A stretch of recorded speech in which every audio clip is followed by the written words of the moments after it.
सम्माननीय सभामुख महोदय, आज नेपालको लोकतान्त्रिक प्रगतिवादी परिवर्तनकारी आन्दोलनको एउटा महान हस्ती, महान योगदान गरेका व्यक्तित्व,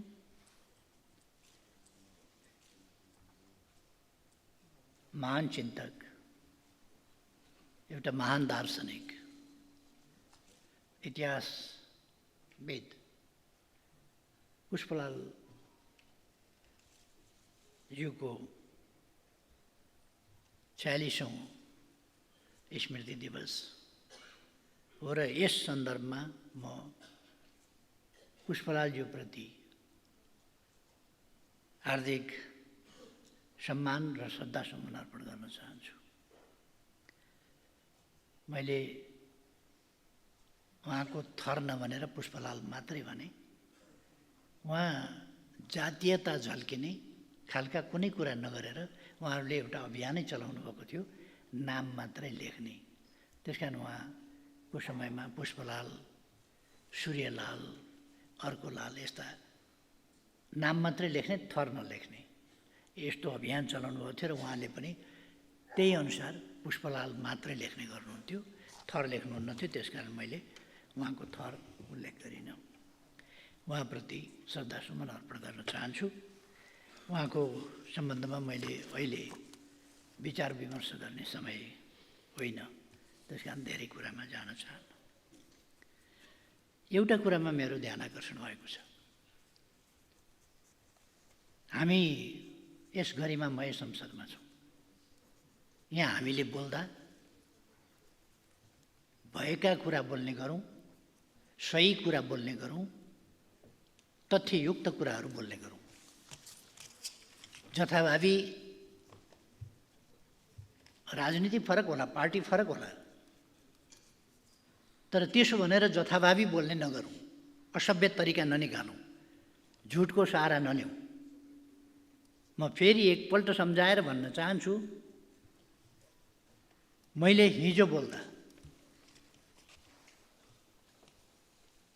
विद्युत महसुल ट्रङ्क लाइन सम्बन्धी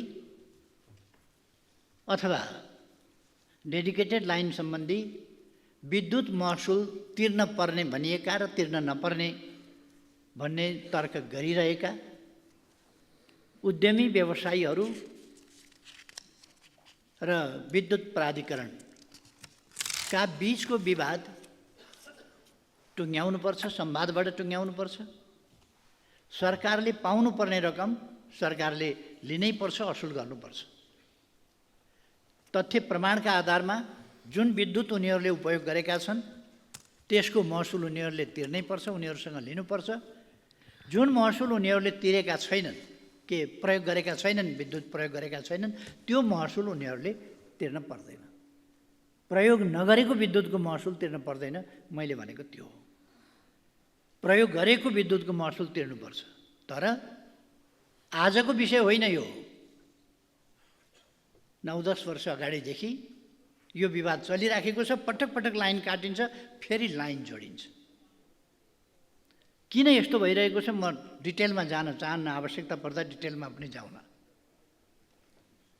मलाई कुनै लप्पन छप्पन गर्नु छैन, म सिरियसली भन्दैछु। मलाई कुनै लप्पन छप्पन गर्नु छैन। मलाई कुनै बेठिक खालका सेटिङ र विभिन्न खालका तन्त्रहरूका पछाडि कुद्नु पनि छैन। मैले देशको हितको पक्षमा, जनताको हितको पक्षमा 60 वर्ष लगभग समर्पण गरेको छु। बाँकी जिन्दगी पनि समर्पण गर्छु, क्लिनली, स्वच्छताका साथ। त्यो म फेरि दृढताका साथ राख्न चाहन्छु। मैले हिजो पनि विद्युत महसुल तिर्नु पर्दैन, असुल उपर गर्नु पर्दैन, मिना गर्नुपर्छ भन्ने एउटा फेरि हिजो मात्रै मैले यहाँ बोलेको कुरा। तिर्नुपर्ने जति तिर्नुपर्छ, तिर्नु नपर्ने तिर्नु पर्दैन, विवाद छ, हामी अध्ययन गरेर टुङ्ग्याउँछौँ भनिराखेको छु। हिजो मात्रै कसरी मैले तिर्नु पर्दैन भने रेकर्ड छ। यहाँ उपस्थित हुनुहुन्न थियो भने रेकर्ड सुनेर कन्फर्म भएर कुरा गर्नु बाँच्छ नि। म भन्न चाहन्छु, हामी गरिमामय संसदमा छौँ। हामी जनताले छानेर पठाएका प्रतिनिधिले त्यस हैसियतमा बोल्नुपर्छ। कहिले सुन होइन पित्तल चढायो भनेको छ, कहिले अनेक प्रकारका फोटाहरू छपाएको छ, अनेक गरेको छ। यो खालको तरिका माननीयको हैसियतमा शोभनीय हुँदैन। सत्य कुराहरू गर्न सिक्नुपर्छ, सत्य कुरा बोल्नुपर्छ। भ्रष्टाचारका विरुद्ध बोलौँ, भ्रष्टाचार छोप्नका लागि अरूमाथि भ्रष्टाचारका लान्छना लगाउने काम नगरौँ। म मान्यज्यूहरूलाई भन्न चाहन्छु, हामी कुनै खेलवाड गर्न, यहाँ कुनै गालमुखाल गर्न यहाँ आएका होइनौँ।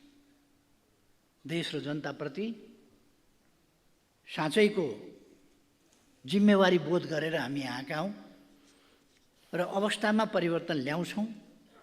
सङ्कल्पका साथ यहाँ आएका हौँ, गर्नका लागि यहाँ आएका हौँ। प्रधानमन्त्री बनेको कसैलाई चित्त नबुझ्या हुनसक्छ,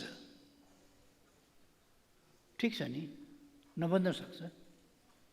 कसैलाई मर्का पनि पर्या हुनसक्छ। यो त दलीय व्यवस्था हो। त्यो कुरा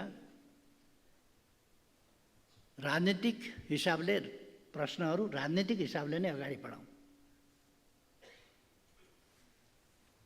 मैले हिजो पनि भने, कुनै आवेश उत्तेजनामा हामी छैनौँ, कुनै आग्रह पूर्वाग्रहमा हामी छैनौँ, कुनै प्रतिशोधको राजनीति हामी उचितै ठान्दैनौँ, गर्दैनौँ। तर झुटा लान्छनाहरू लगातार लगाउने कुरा प्रति जवाफदेही हुनुपर्छ भन्ने कुरा चाहिँ म राख्न चाहन्छु। सभामुख महोदय, मेरो निवेदन कि यो गरिमामय सदन जस्तै होस्। हामीले सदनको मर्यादा, गरिमा, यहाँ भएका छलफल, यहाँ उठाएका विषय, यहाँ उठेका प्रश्न यति हल्का फुल्का झुटा पूर्वाग्रहीपूर्ण हुनु हुँदैन कि सुन भनेर पित्तल चढायो भने जस्ता हावादारी कुरा यस गरिमामय संसदमा नबोलियोस्, क्या नगरियोस्। यति हल्का फुल्का बनाउनु हुँदैन हामीले यस गरिमामय संसदमा। सभामुख महोदय, बजेट वक्तव्यमा उल्लेख भएको भरतपुर, बुटवल, पोखरा, मुगलिन, भरतपुरलाई तीनवटा कोणमा राखेर गण्डकी आर्थिक त्रिभुजको परियोजना निजी क्षेत्रसँग सहकार्यमा एकीकृत विकासको अवधारणा अनुरूप नमुना विकास अभियान सञ्चालन गर्ने गरी भनेर ल्याइएको कार्यक्रम हो। यस कार्यक्रमबाट यातायात पूर्वाधारको विकास मात्र नभएर औद्योगिक विकासका साथै ऊर्जा क्षेत्र, कृषि तथा पर्यटन क्षेत्रको विकास एवं रोजगारीका अवसरहरू सिर्जना हुने विश्वास गरिएको छ। प्रस्तुत गण्डकी त्रिभुज आयोजना अन्तर्गत पर्ने बुटौल, पोखरा, सिद्धार्थ राजमार्ग सडक खण्डलाई 2 लेनमा स्तरोन्नति गर्न चालु आर्थिक वर्षमा बजेट विनियोजन गरिएको छ भने सिद्धबाबा सुरुङ मार्गको कार्य अन्तिम चरणमा पुगेको छ। चालु आर्थिक वर्षको पहिलो त्रैमासिकबाटै काम गर्ने गरी बजेट कार्यान्वयन कार्ययोजना तयार भइसकेको छ। यस सन्दर्भमा साउन महिनाबाटै काम अगाडि बढाउने गरी सम्बन्धित निकायलाई निर्देशन समेत भइसकेको छ। प्रस्तुत सडकलाई सुरक्षित, छिटो गतिमा आधुनिक एवं आर्थिक करिडोरको रूपमा विकास गर्न निजी पुँजी समेत परिचालन गर्ने गरी नवीनतम विधिमा विकास सहायता समेत परिचालन गर्ने गरी प्रक्रिया अगाडि बढाइएको समेत जानकारी गराउन चाहन्छु। यसमा यद्यपि यो त्रिभुज, गण्डकी आर्थिक त्रिभुज परियोजना भन्ने जुन छ, यो कति पर्याप्त अध्ययन, कति विश्लेषण, सम्भाव्यताको अध्ययन, कति विषयहरू नबाच्ने गरी ल्याइएको छ, त्यो अलिकति हेर्नु त पर्ने छँदैछ। त्यो हेरिनेछ। फेरि पनि यो विकास निर्माणसँग आएको कुरा हुनाले यसमा रहेका कमीहरूलाई करेक्सन गरेर सच्याएर र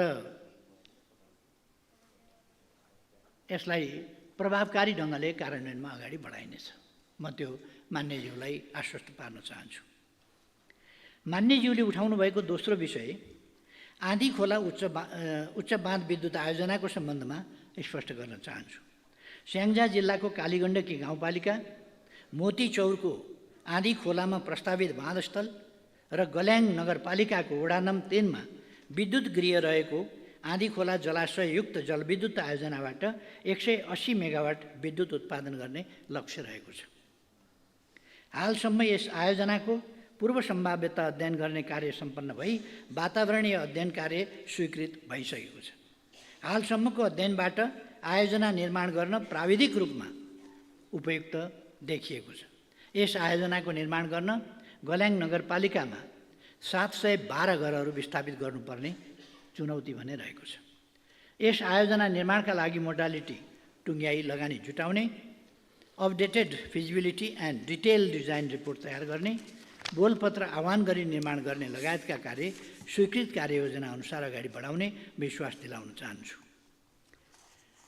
मान्यज्यूले उठाउनु भएको अर्को विषय आर्थिक सुशासन कायम गर्ने सम्बन्धमा प्रश्न गर्न चाहन्छु।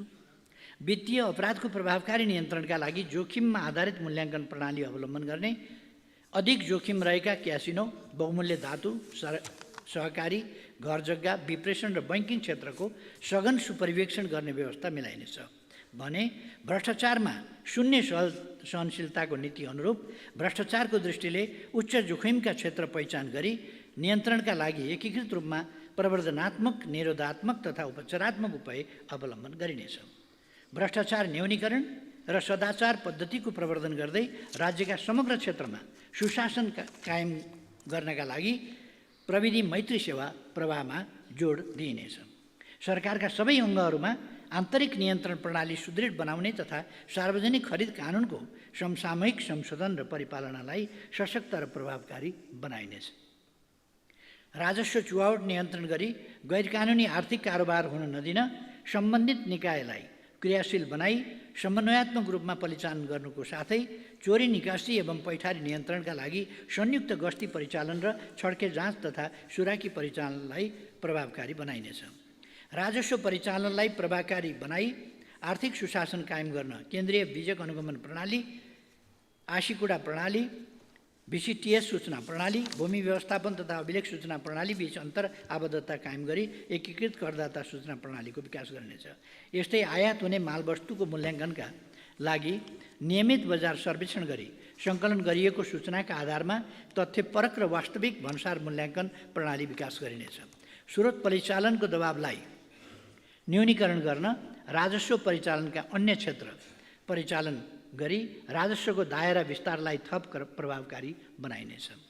आन्तरिक ऋणलाई समेत पुँजीगत प्रकृतिका ठूला पूर्वाधार निर्माणमा केन्द्रित गर्दै जाने व्यवस्था मिलाइनेछ।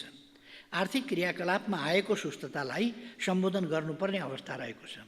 विगत वर्षमा विधि प्रक्रिया पूरा गरी कार्य सम्पन्न गर्ने क्रममा विधि सम्मत रूपमा सृजित दायित्व यकिन गरी चालु आर्थिक वर्षभित्र भुक्तानी गर्ने व्यवस्था मिलाइनेछ। चालु आर्थिक वर्षको मौद्रिक नीतिलाई थप लचिलो बनाई मुलुकको व्यावसायिक वातावरणमा थप सुधार गरिनेछ।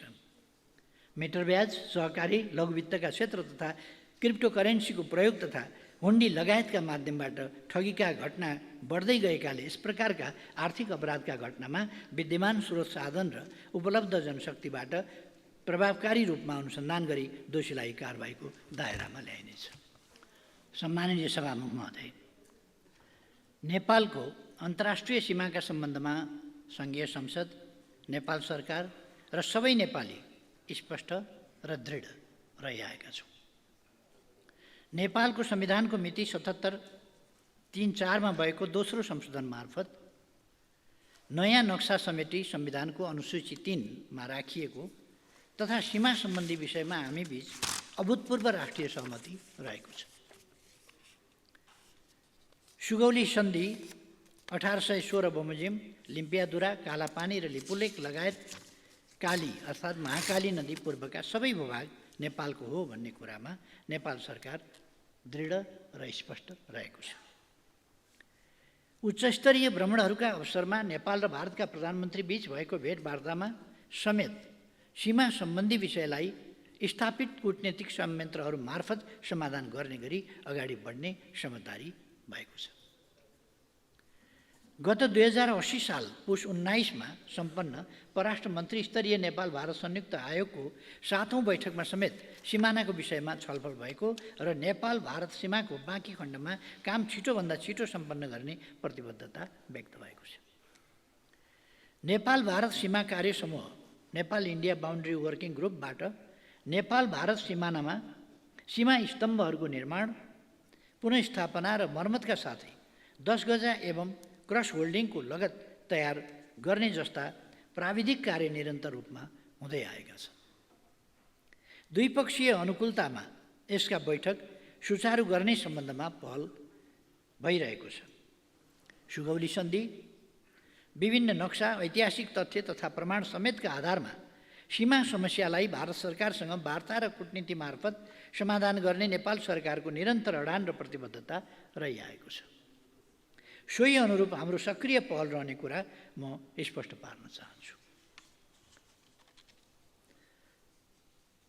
यस सम्बन्धमा दार्चुला जिल्लाको छाङ्ग्रुमा सशस्त्र प्रहरी बल नेपालको गुल्म स्थापना गरिएको छ भने दार्चुला जिल्लामा भारततर्फ 5 वटा र चीनतर्फ एउटा गरी 6 वटा बीओपीहरू समेत थप गरिएको छ।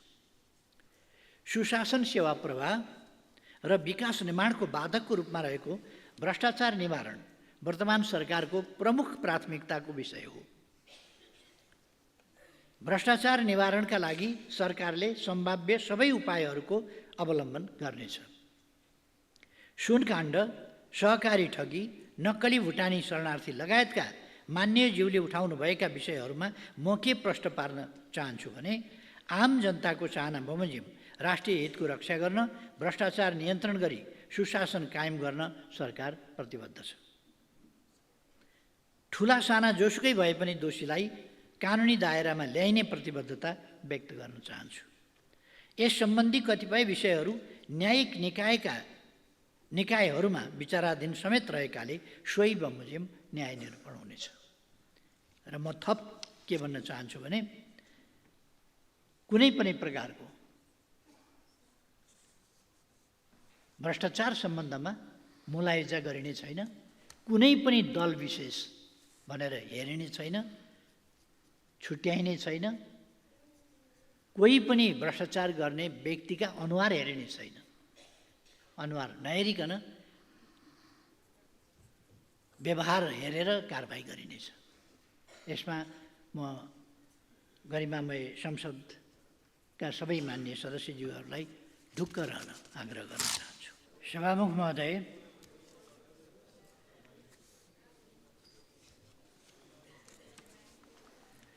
जनजीविकाका सवालमा केन्द्रित भएर कार्य सम्पादन गरी सुशासन कायम गर्दा मात्रै सरकारको कार्य सम्पादनप्रति आम जनताको विश्वास अभिवृद्धि हुनेछ। तसर्थ विभिन्न समयमा चर्चामा आएका भ्रष्टाचार र अकुत सम्पत्ति आर्जनका आरोपहरूको निष्पक्ष र स्वतन्त्र छानबिनमा सरकार प्रतिबद्ध छ।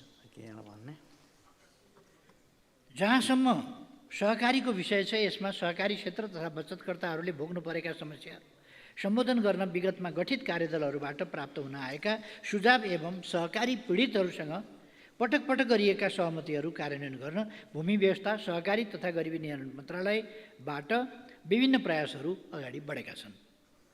समस्याग्रस्त घोषणा भएका सबै सहकारी संस्थाका बचतकर्ताहरूसँग अनलाइन मार्फत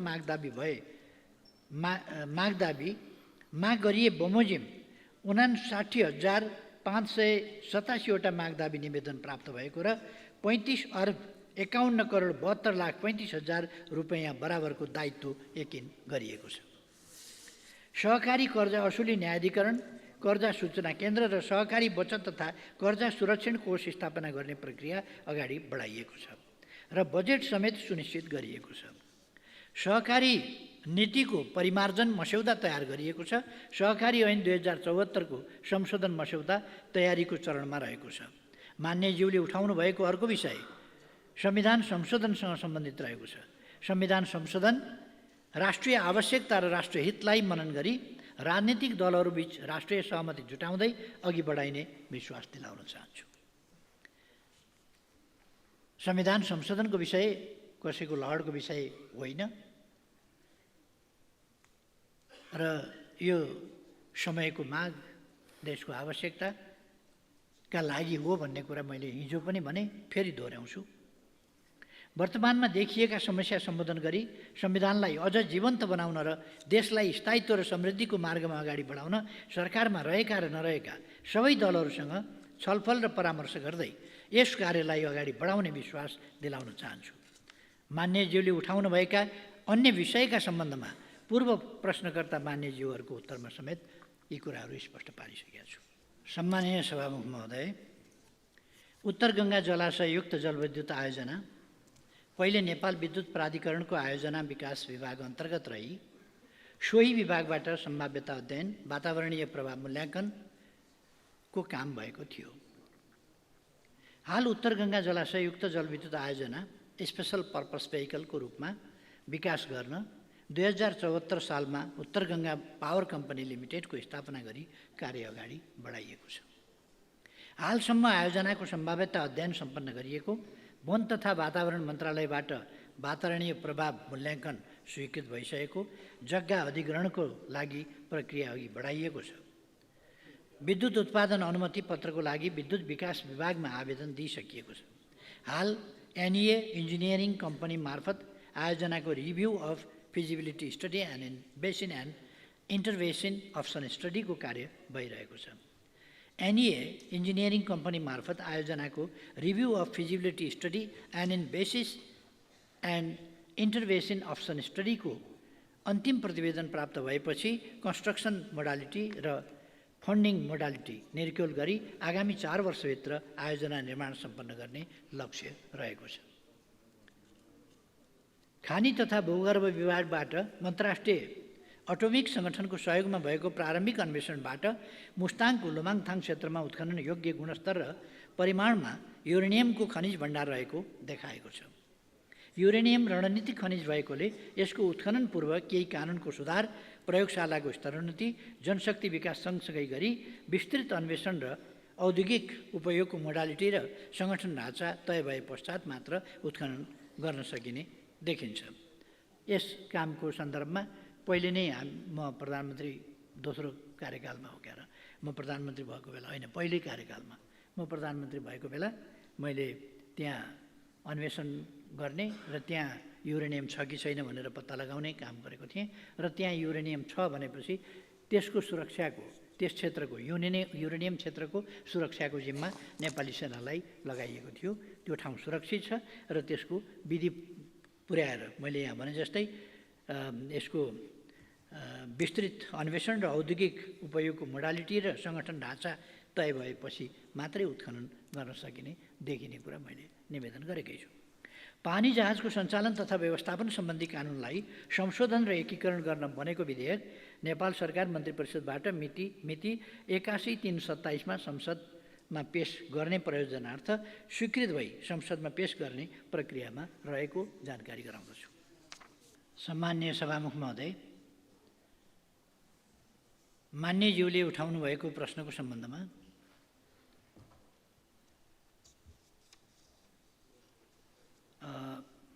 पूर्व प्रश्नकर्ता मान्यज्यूहरूको उत्तरका सन्दर्भमा समेत मैले प्रष्ट धारणा राखिसकेको छु। यहाँ मान्यज्यूले उठाउनुभएका अन्य विषयको सम्बन्धमा प्रश्न पार्न चाहन्छु। महाकाली करिडोर आयोजना अन्तर्गतको तुषारपानी कोटेश्वर टिङ्कर खण्डमा 80% कडा चट्टान रहेको र विस्फोटक पदार्थको व्यवस्थापनको सहजता भई निर्माण कार्यमा कम समय लाग्ने र कार्यप्रगति छोटो हुने उद्देश्यका साथ नेपाली सेना मार्फत कार्य भइरहेको छ। यो निर्णय सभामुख महोदय, म प्रधानमन्त्री भएकै बेला 77 साल वैशाख 14 गतेको मन्त्री परिषदको निर्णयबाट दार्चुला तिङ्कर सडकको 134 किलोमिटर मध्ये निर्माण हुन बाँकी रहेको 79 किलोमिटरको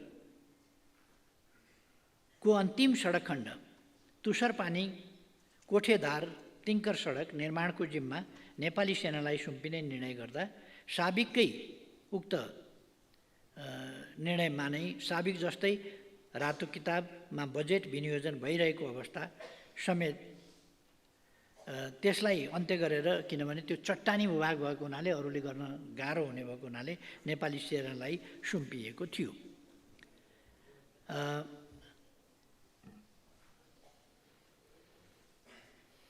र त्यसलाई सकेसम्म छिटो प्रगति गराउने उद्देश्यका साथ काम अगाडि बढाइएको छ।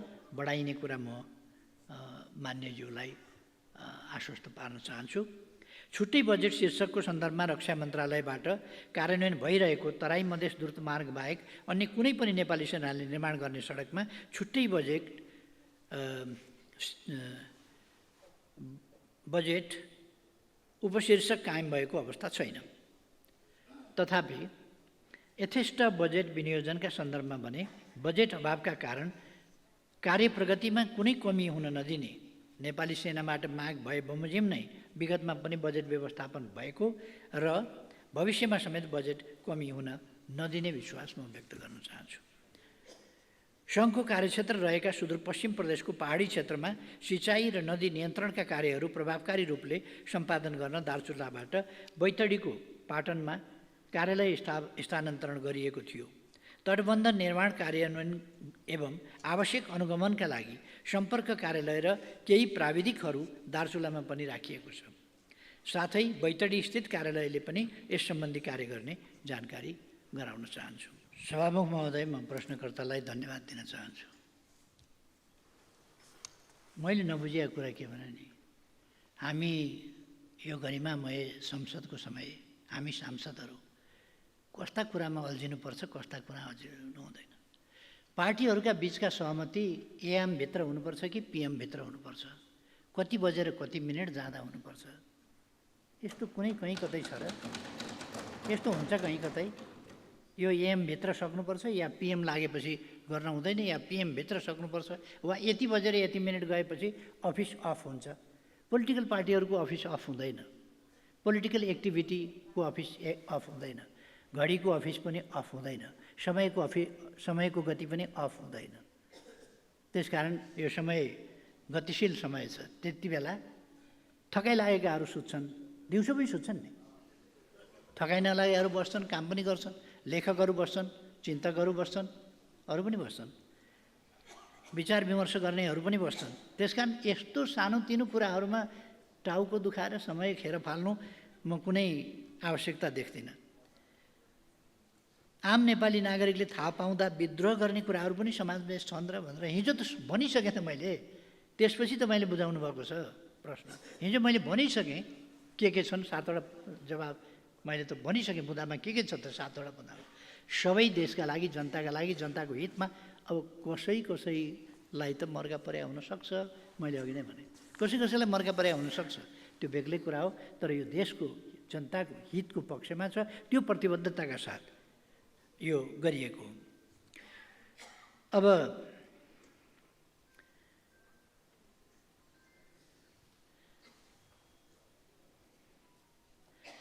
संसदीय समितिमा रहेका विधेयकहरूलाई टुङ्गोमा पुर्याउने सन्दर्भमा मान्यज्यूहरूले समेत सक्रिय र क्रियाशील भई सहयोग गर्नुहुनेछ। सरकारको यस सम्बन्धमा पूर्ण सहयोग र पूर्ण ध्यान रहनेछ।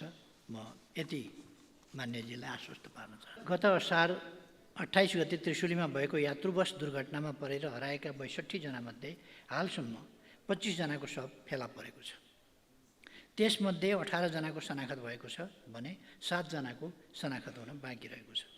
आजको मितिमा नेपाली सेना 14 जना, नेपाल प्रहरी 56 जना र सशस्त्र प्रहरी बल नेपालका 126 जना गरी 197 जना सुरक्षाकर्मीले खोजी कार्य गरिरहेका छन् भने श्रावण 5 गतेदेखि 12 जना भारतीय गोताखोरहरू समेत परिचालन गरिएको छ। शवहरू बगेर भारतीय भूमिमा समेत पुगेको अनुमान गरिएकाले भारतको पश्चिम चम्पारण स्थित स्थानीय प्रशासन मार्फत शव खोजीका लागि भारतीय दूतावास मार्फत अनुरोध गरिएको छ। फेला परेका 25 शवहरू चितवन, नवलपरासी पूर्व, नवलपरासी पश्चिम र भारतीय भूमिमा समेत फेला परेका छन्। बस दुर्घटना भएको स्थल र सोको आसपासको क्षेत्रलाई मुख्य केन्द्रबिन्दु बनाई खोजी कार्य गरिएको छ भने नदीले बगाएका शवहरू भेटिन सक्ने सम्भावित स्थलहरू चितवन, नवलपरासी पूर्व, नवलपरासी पश्चिम र भारतको पूर्वी चम्पारणसम्म खोजी कार्य भइरहेको छ। धमिलो पानी, नदीको उच्च भाव गति र 30-40 मिटर गहिरो नदीका कारण खोजी कार्यमा अपेक्षित सफलता मिल्न सकेको छैन। तथापि उपलब्ध प्राविधिक उपकरण, जनशक्तिको सम्पूर्ण सामर्थ्य प्रयोग गरी सुरक्षा निकाय परिचालन र स्थानीय प्रशासनले स्थानीय नागरिकहरू समेतको सहयोगमा खोजी कार्यमा निरन्तरता दिएको छ। सार्वजनिक यातायात तथा सडक सुरक्षा सुनिश्चित गर्न सरकारले सडक सुरक्षा विधेयकको तयारी गरी अन्तिम रूप दिने चरणमा रहेको छ भने राष्ट्रिय यातायात नीति हालै मन्त्री परिषदमा स्वीकृतिका लागि पेश भएको छ। सडक सुरक्षाको संवेदनशीलता र यसमा सम्बन्धित क्षेत्रका सरकारवालाहरूको आबद्धता जरुरी भएकाले राष्ट्रिय सडक सुरक्षा परिषदलाई कानुन बमोजिम सडक सुरक्षाका विभिन्न अवयवहरूलाई व्यवस्थित तवरले कार्यान्वयन गर्ने गरी नीतिगत तथा कानुनी व्यवस्था गरिनेछ। एमसीसी सम्झौता अनुरूप ट्रान्समिसन लाइन, सब स्टेसन तथा सडक स्तरोन्नतिका आयोजना तोकिएको समय 5 वर्षभित्रै सम्पन्न गर्ने गरी कार्ययोजना स्वीकृत भई सोही अनुसार कार्य अगाडि बढेको जानकारी गराउन चाहन्छु। आयोजनाको सब स्टेसन निर्माणका लागि ठेक्का सम्झौता समेत भइसकेको छ। ट्रान्समिसन लाइनको सम्बन्धमा एउटा खण्डको ठेक्का सम्झौता हुने चरणमा पुगेको छ भने बाँकी काम तीव्र रूपमा अगाडि बढेको छ। एमसीसीबाट प्राप्त हुने अमेरिकी डलर 500 मिलियन बराबरको रकम सम्झौता अवधिभित्र पुरै उपयोग गर्ने गरी वित्तीय योजना ढाँचा कार्यान्वयन हुनेछ। प्रस्तुत आयोजना सम्पन्न भए पश्चात नेपालको ऊर्जा क्षेत्रको विकासमा विशेष योगदान पुग्नेछ भने सडक स्तरोन्नतिमा नयाँ प्रविधि हस्तान्तरण हुने समेत जानकारी गराउन चाहन्छु। सभामुख महोदय, नेपालको भूभागमा पर्ने कोशी पश्चिम नहरको बाँधमा क्रमशः सडक कालोपत्रे भइरहेको छ। नहरको किनार अतिक्रमित भएकोले उक्त अतिक्रमण हटाई कालोपत्रे गर्न नेपाल सरकार, नेपाल र भारत द्विपक्षीय संयन्त्र मार्फत अनुरोध गरिनेछ।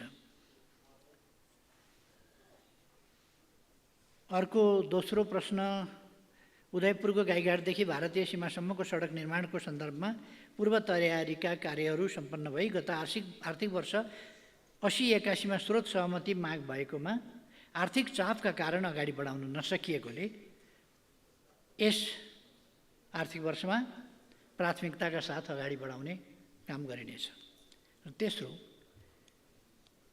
तेस्रो प्रश्न मान्यज्यूले उठाउनु भएको, नेपाल र भारतबाट संयुक्त रूपमा कोशी उच्च बाँधसँगै सुनकोशी कमला डाइभर्सन अध्ययनको चरणमा रहेको छ।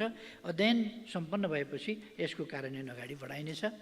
यसै सन्दर्भमा मान्यजीले सुनकोशी मरिनको पनि कुरा गर्नुभएको थियो। त्यो मैले नै त्यसको शुभारम्भ शिलान्यास पनि गरेको थिएँ, त्यस आयोजनालाई अगाडि बढाएको थिएँ र यसलाई